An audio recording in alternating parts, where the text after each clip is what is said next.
ನಾನು ನಾಗರಾಜ್ ಶೆಟ್ ಅಂತ ಈಗಾಗಲೇ ಉತ್ತರ ಕನ್ನಡ ಜಿಲ್ಲೆಯ ಕುಮಟಾ ತಾಲೂಕಿನಿಂದ ಈಗಾಗಲೇ ನಾವು ಅಘನಾಶಿನಿ ಭಾಗದಲ್ಲಿ ಬಂದಿದ್ದೀವಿ. ತಾವಿದನ್ನು ನೋಡ್ಬೋದು. ಅಘನಾಶಿನಿ ನದಿ ಏನು ಪಾಪವನ್ನು ತೊಳೆಯುವಂಥ ನದಿ ಅಂತ ನಾವು ಹೇಳ್ತೀವಿ.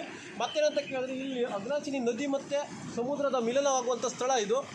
ತಾವಿದನ್ನು ನೋಡ್ಬೋದು. ಅಘನಾಶಿನಿ ಮತ್ತು ಸಮುದ್ರದ ಮಿಲನ ಆಗುವಂಥ ಒಂದು ರುದ್ರ ನರ್ತನ ಏನು ನಮ್ಗೆ ಕಣ್ತುಂಬೋದಕ್ಕೆ ನೋಡೋದಕ್ಕೆ ಕಣ್ಣು ತುಂಬೋದಕ್ಕೆ ಸಿಗ್ತದೆ. ತಾವಿದನ್ನು ನೋಡ್ಬೋದು.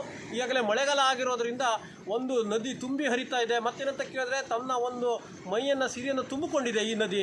ಮತ್ತೇನಂತ ತುಂಬಿಕೊಳ್ಳುವುದರ ಮುಖಾಂತರ ಸಮುದ್ರವನ್ನು ಸೇರುವಂಥ ಒಂದು ನೋಡುವಂಥ ಸುಂದರವಾದಂಥ ಒಂದು ನಮಗೆ ದೃಶ್ಯ ನೋಡೋದಕ್ಕೆ ಸಿಗ್ತದೆ ಪ್ರತಿಯೊಬ್ಬರಿಗೂ ಕೂಡ. ಅಘನಾಶಿನಿ ಅಂದರೆ ಒಂದು ಹೆಸರುವಾಸಿಯಾದಂಥ ನದಿಯಾಗಿರೋದ್ರಿಂದ ನಮ್ಮ ಒಂದು ಜಿಲ್ಲೆಯ ಜೀವನಾಡಿ ಅಂತಲೂ ಕೂಡ ಹೇಳ್ಬೋದು ಅಘನಾಶಿನಿ ನದಿಯನ್ನು. ನಮ್ಮ ಇದು ಕುಮಟಾ ತಾಲೂಕಿನಲ್ಲಿ ಬರ್ತದೆ.